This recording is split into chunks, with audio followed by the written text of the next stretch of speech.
tanah kita sudah diserahkan oleh Jokowi kepada oligarki dan asing. Tanah dan tambang itu sudah diserahkan oleh oligarki dan asing. Saya setuju pernyataan Pak Adito bahwa ini tidak bisa dengan pendekatan hukum normal untuk menyelesaikannya. Ini sudah mohon maaf aja, kalau nggak revolusi untuk menyelesaikan ini agak berat. Karena kalau Bapak pakai cara hukum, ya kita lah. Kemarin baru dapat masa Afremuis korupsi puluhan 300 triliun hanya dihukum dalam itu menurut saya betul melukai hati masyarakat. Inilah menurut saya bahwa memang istilah saya sudah kondisi darurat, Pak, karena Jokowi sudah menyerahkan kedaulatan ini, mengkudeta kedaulatan ini bersama oligarki. Itu yang paling bahaya. Nah, sehingga menurut saya bukan kita ini kan bahwa, dan kita tidak bisa berharap karena kelihatannya tokoh-tokoh dan partai politik dipegang juga sprindiknya oleh oligarki. Terima kasih. Pak, mungkin bisa dijelaskan tadi sedikit tentang sprindik gitu, biar jelas kepada teman-teman. Jadi begini, saya ingin kalau orang itu partai atau tokoh sudah pernah menerima amplop dari oligarki, maka pasti oligarki punya dokumentasi.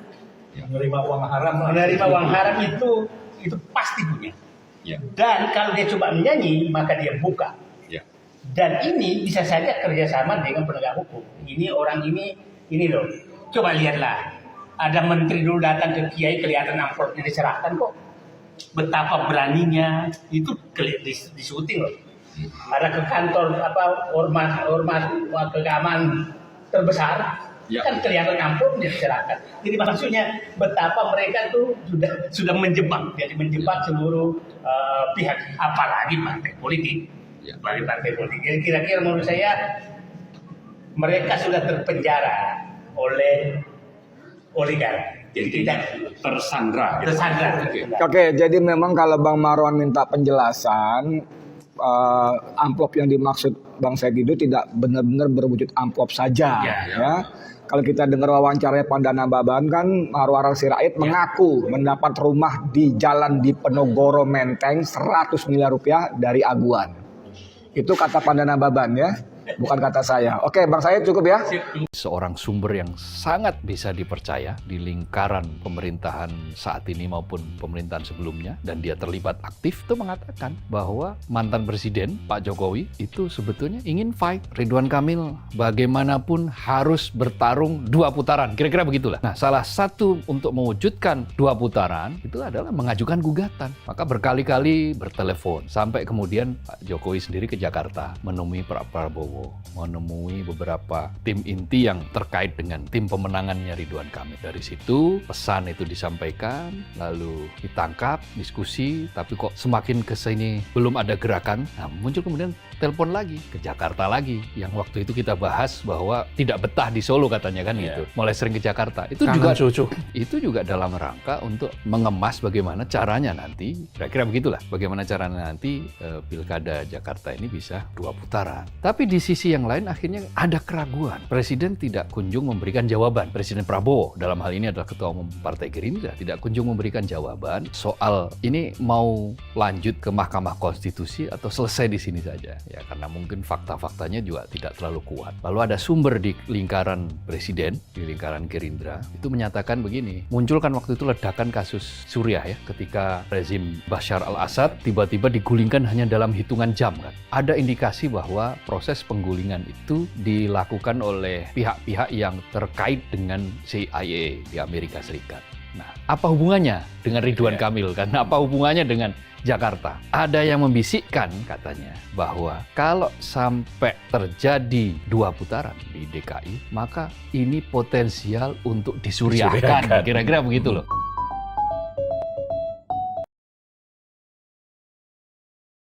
Proyek PSN di kemungkinan era jenengan beberapa mungkin akan dievaluasi oleh Pak Prabowo. Ya apa-apa kan baik, dievaluasi akan baik, dikoreksi akan baik gitu. Termasuk kalau untuk Belum tentu yang kita putuskan itu betul 100% kan, bisa dikoreksi, bisa dievaluasi, saya kira akan bagus, Bangun tidur, lihat ya kayak semacam info lah ya. Ternyata King nggak ngajuin permohonan di MK. Ya mungkin lihat video gua kemarin kali sadar ya nggak. Tahu sendiri kan, pengacara yang begini-begini kan jarinya ini mahal ya nggak. Duit udah habis kampanye kemarin ya nggak. Mendingan buat modal dagang luar Mindo. Bagus dah ya nggak, jadi kagak jadi damai kita udah. Emang kalau ya kalah aja gitu loh, terima kenyataan gitu bahwa masyarakat Jakarta memang belum memilih Anda gitu loh. Soalnya juga kan jauh juga dari 5007 ke 39, buset ya jauh gitu. Bagus dah kalau sadar ya nggak. Makasih, pemilu damai. Assalamualaikum. Kalau money politics dan lain sebagainya, justru Ridho lebih banyak money politicsnya. Lalu apa? Kan walaupun marginnya tipis susah juga. Kecuali tadi menodong dalam tanda kutip kepala hakim-hakim MK agar kemudian permohonan dikabulkan. Jadi destabilisasi politik juga menjadi pertimbangan kalau menurut saya. Nah yang ketiga, sahabat era sekalian, ya, saya melihat bahwa ketika media-media termasuk Bocor Alus Tempo memberitakan soal pertemuan Jokowi Prabowo dan salah satunya adalah bagaimana mengupayakan putaran kedua di DKI dan lain sebagainya, eskalasi kan mulai tinggi. Dan saya kira itu menjadi pertimbangan juga untuk akhirnya tidak mengajukan. Jangan lupa, tim Ridho mengatakan persiapannya sudah 97%.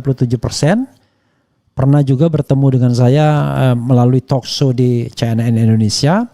Dan mereka siap-siap mengajukan, sudah konsultasi dan lain sebagainya. Jadi kehendak atau upaya untuk mengajukan itu bukan tidak ada, sudah ada. Tapi detik-detik terakhir kemudian kelihatannya diputuskan untuk tidak maju. Ya, detik-detik terakhir diputuskan untuk tidak maju. Makanya P3 mengatakan heran, kok bisa begitu ya.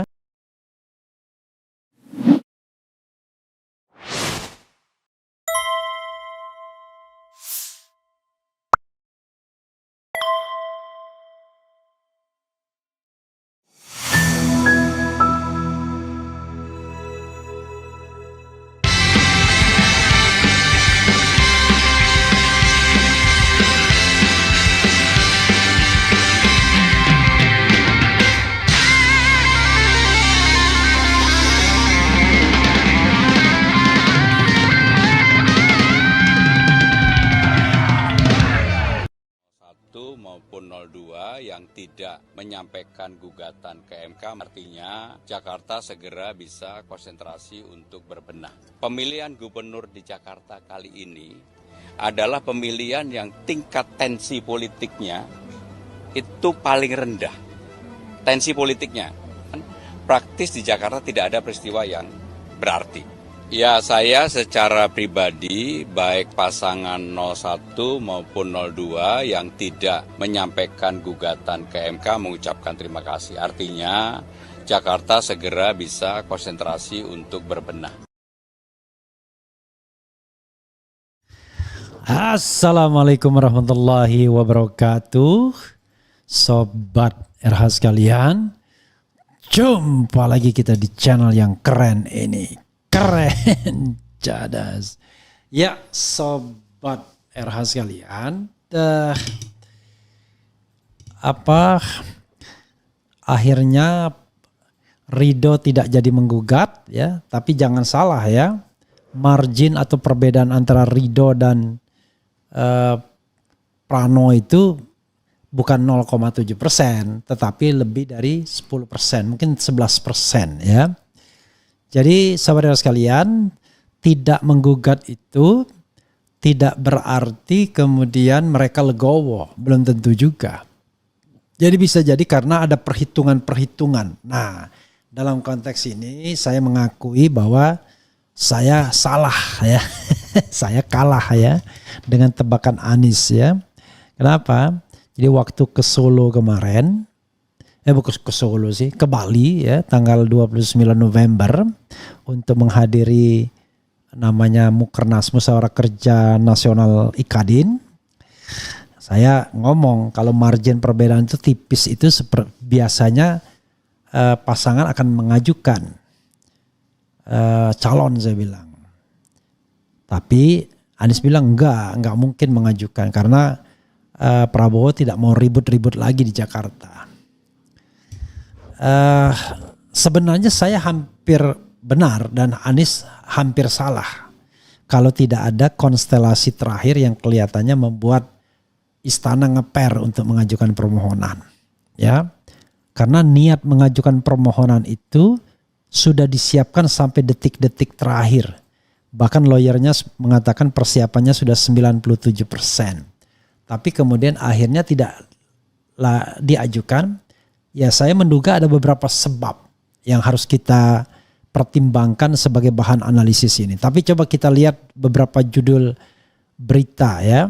Kemenangan Pramono Rano dan bayang-bayang kekuatan Kim di DPRD Jakarta.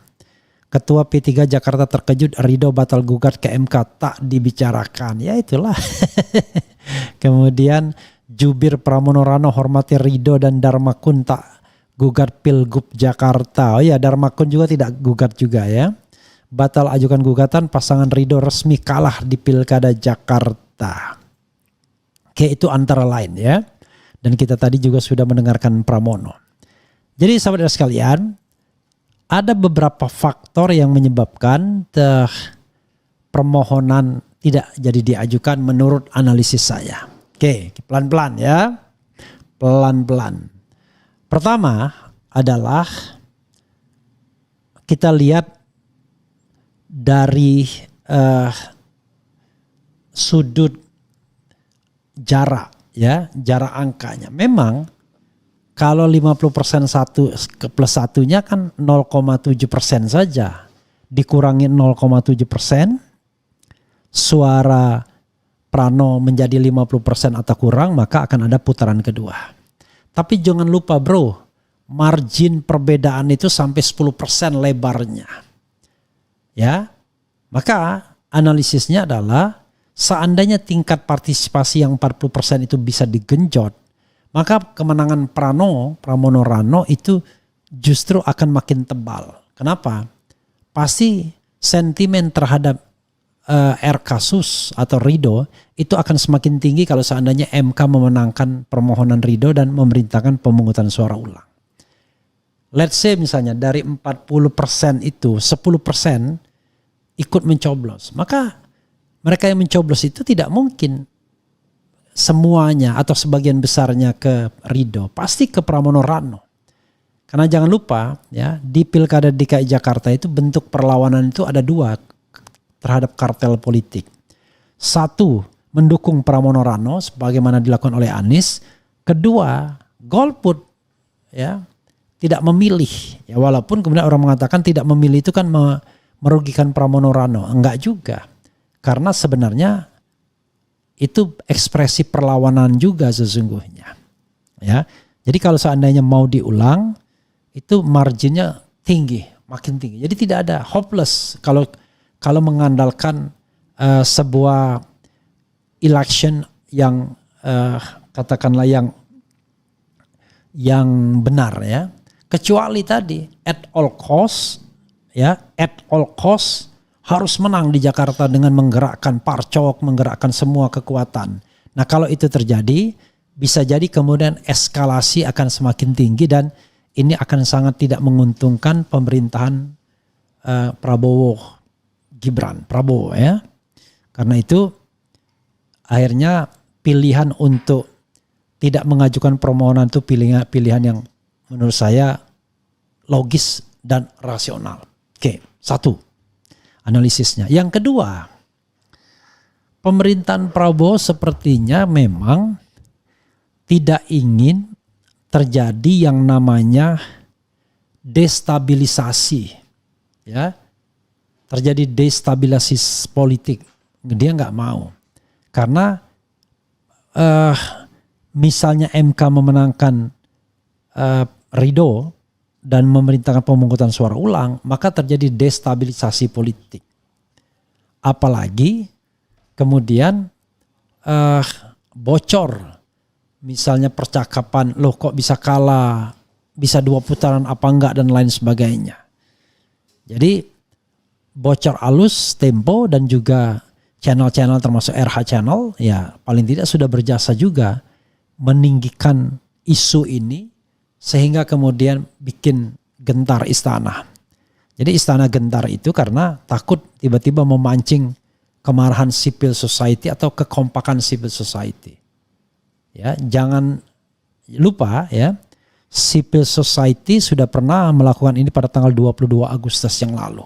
Bukan tidak mungkin riot ya 22 Agustus itu akan terjadi kembali kalau seandainya memaksakan diri ya, bukan riot ya, demonstrasi unjuk rasa besar-besaran kalau seandainya tiba-tiba memaksakan diri untuk dilakukannya putaran kedua. Dan tidak gampang juga kemudian untuk membuktikan bahwa ada kesalahan penghitungan suara. Kalau kesalahan penghitungan suara rasanya tidak mungkin. Kalau money politics dan lain sebagainya, justru Ridho lebih banyak money politicsnya. Lalu apa? Kan walaupun marginnya tipis susah juga. Kecuali tadi menodong dalam tanda kutip kepala hakim-hakim MK agar kemudian permohonan dikabulkan. Jadi destabilisasi politik juga menjadi pertimbangan kalau menurut saya. Nah yang ketiga, Sobat Era sekalian, yang ketiga ya, saya melihat bahwa ketika media-media termasuk bocor alus Tempo memberitakan soal pertemuan Jokowi Prabowo dan salah satunya adalah bagaimana mengupayakan putaran kedua di DKI dan lain sebagainya, eskalasi kan mulai tinggi. Dan saya kira itu menjadi pertimbangan juga untuk akhirnya tidak mengajukan. Jangan lupa, tim Ridho mengatakan sudah persiapannya sudah 97%. Pernah juga bertemu dengan saya melalui talk show di CNN Indonesia. Dan mereka siap-siap mengajukan, sudah konsultasi dan lain sebagainya. Jadi kehendak atau upaya untuk mengajukan itu bukan tidak ada, sudah ada. Tapi detik-detik terakhir kemudian kelihatannya diputuskan untuk tidak maju. Ya, detik-detik terakhir diputuskan untuk tidak maju. Makanya P3 mengatakan heran, kok bisa begitu? Ya, begitu Sobat Era sekalian. Lalu apalagi yang harus kita lihat lagi ya? Yang harus kita lihat lagi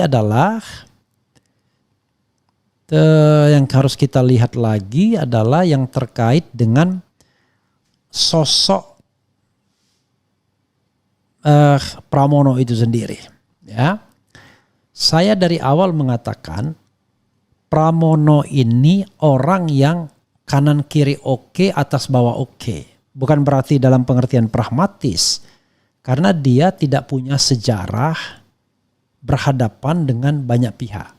Dia bukan center of excellence. Ya. Dia bukan orang dalam gravitasi Jokowi. Peran dia tidak lebih signifikan dibandingkan misalnya Pratikno yang jauh lebih dipercaya. Pramono menjalankan peran in between, jembatan antara Megawati dan Jokowi. Pramono juga duduk dalam satu kabinet dengan Prabowo Subianto dan sekarang bukan anak buahnya lagi. Jadi ketika Pramono Anung menemui Prabowo misalnya, kita jadi bertanya-tanya, loh kok Pramono menemui Prabowo Subianto? Ada yang mengatakan karena permintaan Mega, artinya dia yang dipercaya Mega untuk menjadi bridging jembatan lagi-lagi, atau karena diperintahkan oleh Prabowo, artinya dia juga punya akses terhadap Prabowo Subianto. Jadi saya sudah mengatakan sama Jokowi nggak ada masalah karena Pramono Anung melapor ke Jokowi ketika konon katanya ketika dia ditunjuk oleh Megawati. Jadi ini faktor yang membuat Jokowi pun lega ketika kemudian PDIP dengan dalam tanda kutip dengan ancaman tertentu tidak jadi mengusulkan Anies Baswedan dan kemudian mengusulkan Pramono. Yang saya katakan awalnya paket bunuh diri. Ya, memang sejak awal ya sebenarnya Pramono ini underdog. Tetapi kenapa bisa menang? Ya salah satunya adalah sentimen warga Jakarta terhadap, jadi faktor menangnya itu bukan faktor Pramono. Faktor menangnya itu adalah faktor sentimen warga Jakarta terhadap pasangan Ridho. Sentimen itu ya, perlawanan tersebut diwujudkan dengan dua hal, dengan golput atau gercos dan dengan mendukung Pramono Ratno sebagaimana dilakukan oleh Anies Baswedan. Maka hasilnya adalah kemenangan bagi Pramono Ratno. Begitu saudara sekalian, bukan karena sosok Pramono Anung. Pramono Anung tidak cukup dikenal sesungguhnya, tetapi kelihatannya nasib baik menghampirinya karena sentimen terhadap Ridwan Kamil serta Suswono tinggi sehingga kemudian mereka jadi kalah dari optimisme yang semula pengen menang ternyata pasti menang, ternyata mereka akhirnya kalah ya. Jadi begitu sobat RH sekalian ya. Itu yang saya lihat ya. Oke. Coba kita bacakan komentar sobat RH sekalian ya. Rakyat siap tumbangkan partai yang dipilih ataupun di-endorse Mulyono.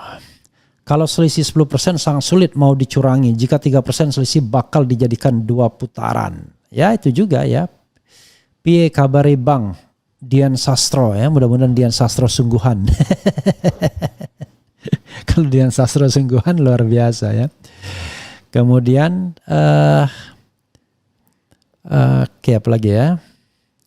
Kemenangan Prano adalah hukuman bagi PKS karena tidak mendukung Pak Anies. Salah satunya ya. Kemudian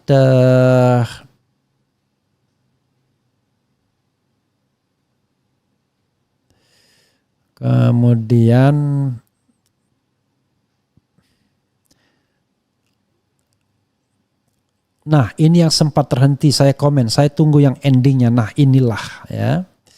Jadi ngeri-ngeri sedap kalau ada yang kangen-kangenan. Bang, undang podcast Syahganda yang getol mendukung Prabowo. Kami ingin tahu sampai mana kelanjutan paguyuban Tapol-Napol yang katanya akan diberikan rehabilitasi oleh Prabowo atau hanya omon-omon. Ya nantilah ya, kita undang ya. Dengan terpilihnya Pramono Ratno, semoga semua masalah di Jakarta akan terselesaikan. Contohnya warga Kampung Bayam dan lain-lain. Semoga warga Jakarta bahagia ya. Sebelum kalian kemudian kecewa ya.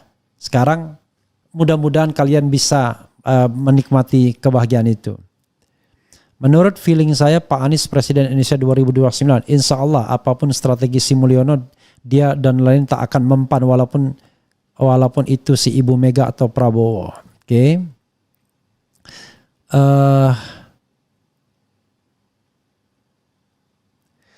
Kemudian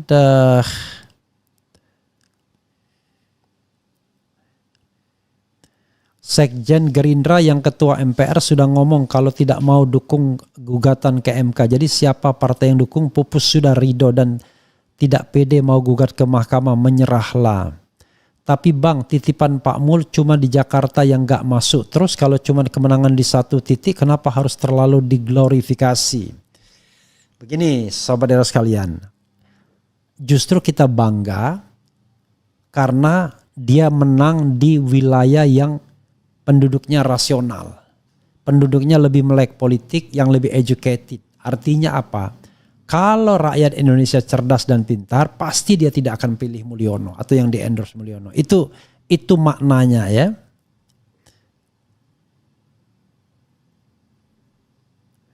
Prof, apa Aba bisa menjabat jadi Komut BUMD atau Kadis, Kabak, jabatan struktural Pemda Jakarta yang lain? Wah, masa Aba jadi kepala dinas bro? Masa jadi Komut BUMD bro? Itu merendahkan betul ya. Betul Bang analisisnya. Malah nanti Prabowo dukung Pak Anies. Mari kita tunggu. Nanti kita lihat ya. Dan nanti yang paling kacaunya adalah tiba-tiba Pramono Anung ya dijadikan menteri, kemudian Rano Karno jadi gubernur, dan terakhir yang jadi wakil gubernurnya si adiknya Fufu Fafa. Hancur Mina ya. Kemudian kalau Abah disatuin dengan Ganjar, oke lah ya. Ini bukan salah dan benar, ini cuma tepat dan tidak tepat. Ya justru tepat dan tidak tepat pun rasanya enggak juga ya. Ya ini analisis itu bisa dari mana aja ya. Karena yang namanya analisis itu menggerakkan sebuah kemampuan ya. Nggak bisa dikonfirmasi analisis itu. Misalnya, betul nggak Pak? Bahwa kemenangan ini faktor Rano Karno atau faktor Anies Baswedan? Nggak bisa, itu kan semua analisis ya. Karena tidak ada survei yang kemudian bisa mendukungnya bahwa saya memilih karena Anies atau karena Rano Karno, nggak ada. Kecuali kita bisa menemukan secara baik ya. Kemudian buat polling Pilpres 2029 antara Abah Ganjar versus Prabowo Fufu Fafa masih terlalu jauh bro. Yang jadi masalah 58% gak pinter. Bukan gak pinter, kurang melek politik ya. Indonesia ini sangat susah cari pemimpin sungguhan ya. Kemudian